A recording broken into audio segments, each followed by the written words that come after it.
A resume is a formal document that has a summary of your skills, accomplishments, and experience. The purpose of that resume is for you to explain in more detail why you're the best person for the job you're applying for. Welcome to Money Talk, where we discuss tips on making money. In this video, we are going to list 8 steps to the best resume that you'll finally get the job you've been dreaming of. But before we begin, don't forget to hit that like button, hit subscribe, and click that notification bell to receive updates and be the first to check out our latest videos. Your resume is, in essence, an advertisement promoting you. This time, you're like the product that needs to be sold. Ads come in many different shapes and sizes, which only shows that there is no one perfect way to make an ad that will always work. When you're writing an ad, keep in mind that there are some general rules that you should follow. But despite this, there is no one right way to write a resume. There is no one-size-fits-all resume. The only thing you can do is work to improve yours. So let's move on to the tips you will need to create one. The first part of making a resume is to include your name and contact information. If you're sending the resume directly to a company, it should also include your phone number so that they can easily call you for an interview. I will say though, that if you're going to put your resume online in a public place like a personal website, you might want to leave off your phone number so you don't get spam messages. A website and a portfolio can also be added if you want your resume to stand out. The next section of your resume is your employment history. The first thing I'll say about this part is that you should prioritize your most professional experience for the position you're applying for, which means you should customize your resume for each job application. Besides the fact that your resume is an advertisement, the most important thing to know about it is that recruiters don't have much time to look at it. Even if you work hard on it and make it look good, when it gets to a recruiter's desk, it will probably just be in a pile with hundreds of other resumes. A recruiter spends only 6 seconds looking at a resume before deciding if the person is a good fit or not. That is why you need to make the most of those 6 seconds. For the third tip, in your job descriptions, make sure to emphasize accomplishments rather than responsibilities. And if possible, quantify those accomplishments. Hiring supervisors are not particularly interested in your previous position's responsibilities and expectations. They care a lot more about your real achievements, especially if you can back them up with numbers. Now, I can sense that some of you are bothered by the question, what if I don't have any experience? This is actually a thing and is referred to as the experience paradox. Many jobs require experience before they will hire you, but you need a job to gain experience, right?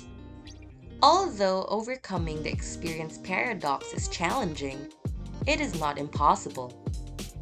There are many companies out there that provide internships, and this is my fourth tip. When a company creates an internship program, they frequently search for applicants with a lot of promise, even if they don't have a lot of industry experience. You can take advantage of this, and you may end up getting hired for these roles. But here's my main and fifth tip. Learn a new skill. There are a lot of ways to do this, and you don't even have to go back to school. A lot of websites offer online courses that will provide you with a certificate once you're done with them. You can include it in your resume or in your online profile. Not only will this improve your CV, but it will also help you learn more and expand your skill set.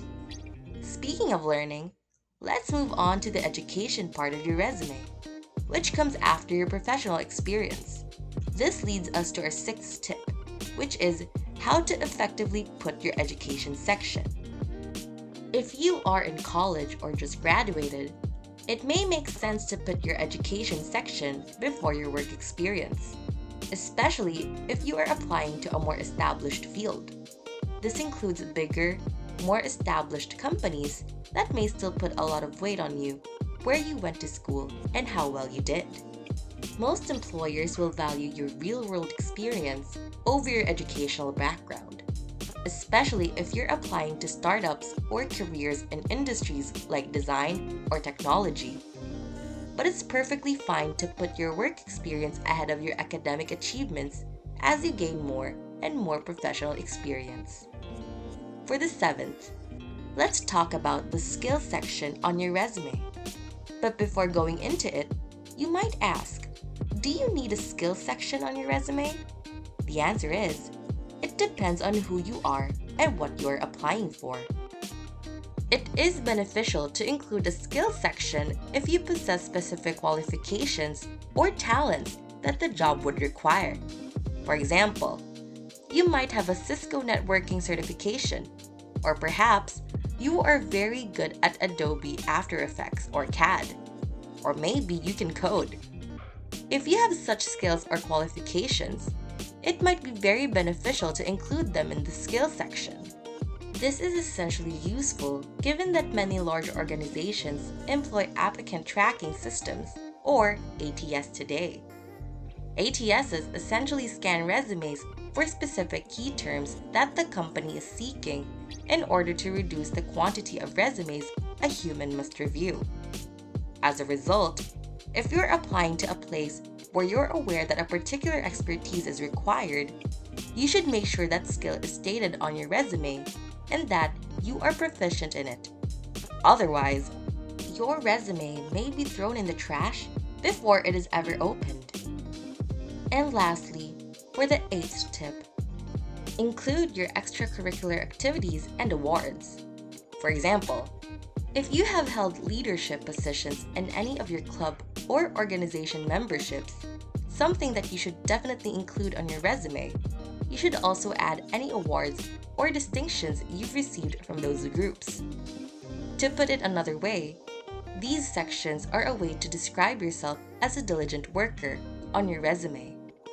Even though they might not show specific skills, they do show other things that recruiters want to see, like a strong work ethic, the ability to adapt and change, the ability to work on your own, and the likelihood that you will take on a leadership role. So make sure that these 2 sections are also in your resume. Putting together your resume is, of course, just the first step in getting the job you want. And it is not a particularly effective tool for this purpose on its own. You need a well-tailored brand personality, as well as a variety of ways to communicate, to show off your abilities and position yourself as an authority in your field. This includes things like personal websites with portfolios and social media platforms, as well as how you present yourself and talk to other people. If you enjoyed this video, make sure to hit that thumbs up button, click subscribe, and hit the notification bell to receive updates on our latest videos. Also, feel free to leave us a comment. If you want to watch more videos, head on over to our channel to see more from Money Talk. See you!